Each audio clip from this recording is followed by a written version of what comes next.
who surprised you? Who surprised you guys the most at the Combine? Surprise.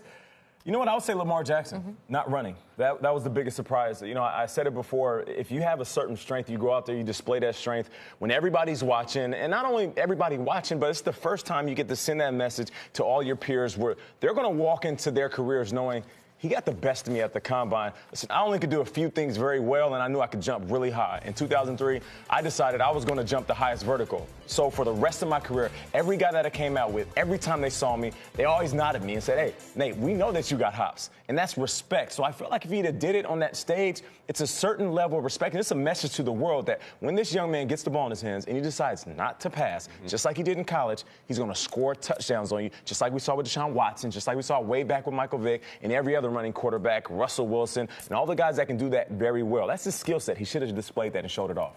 The guy who surprised me the most was Saquon. It's truly Saquon Barkley, and maybe he shouldn't have.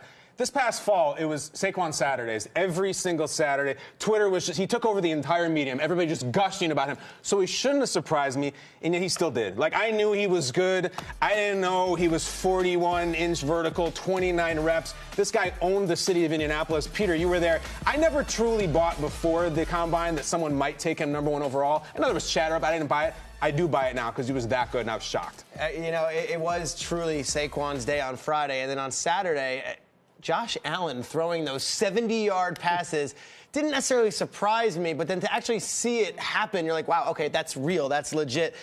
Guy had a subpar completion percentage in college, and they say he might not be able to throw the underneath pass.